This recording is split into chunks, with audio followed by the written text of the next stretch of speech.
Magandang buhay sa lahat mga kao. Ngayon po mag-unbox tayo nitong nabili ko. Ano ba itong nabili ko? Ito ay tara-daratso na po tayo. Shoutout na lang sa lahat. Po.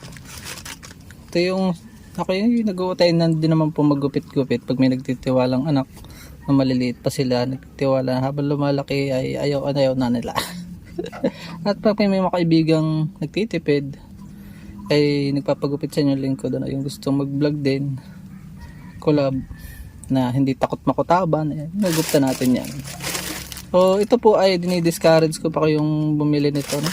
Huwag na itong bibilhin kung maaari, with due respect sa mga nagmamanufacture ng ganito. Bakit po? Masakit po ito, masakit siyang gamitin at pwede kang makabulag dahil gagano sa mga mata minsan pag hindi nakapikit yung customer mo. Itong vlog na ito makikinabang ay kahit mga tatay na gustong maggupit sa kanilang anak na lalaki at mga barbero pong hindi alam ito na meron pala nito. Tingnan natin. Tinabili ko lang ng 61 pesos, imagine 61 pesos kasi ito is free shipping ko nabili. Excilam po ito ating vlog nito. Tingnan natin kung okay. So yan o, unbox natin. Ano ba ito? Ito yung ganyan din lang. So ito po ay inabot ng mahaba-habang panahon. Hindi ko alam kung bakit. Yun, nagka-voucher ako ng libre. Bait ng seller, may libreng voucher na 50 pesos. So 11 pesos na lang. 11 pesos, kaya kita nyo ang ganda oh. Super soft siya. Hindi siya makakadala siya ng buhok na hindi nasasaktan ang bakit ka pa bibili nito. Ay kung meron na nito oh. Dito ka na. O diba? Parang buhok ng kabayo oh.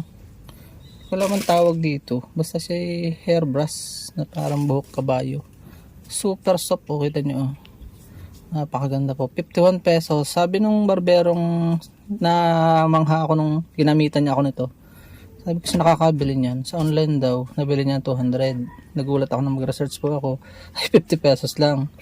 So siguro natsimpuhan ko lang po na sale, kaya ating mga vlog na unboxing hindi naman tayo nagyayabang. Gusto tayo natin lang mag-inform sa public nang upang kayo po ay makatipid, makabili din ng mga quality na mura pa. Yan po, naway may natutunan po kayo. Ay ito'y magamit mo ng ilang ulo, ilang buwan ay sulit ka na. 50 pesos magkano ang gupit po ngayon? Nasa 60 na sa amin, 70, mayroong 100, depende sa barbershop kung aircon. So yun lang po, naway may natutunan po kayo sa ating clean vlog. Kung kakayanin ko pa pong ilagay yung link, ay ilalagay ko kung may magre-request. Pero itong itsura pong ito lang naman ang hahanapin nyo sa online. Shopee, Lazada, meron po nito. Paalam and God bless.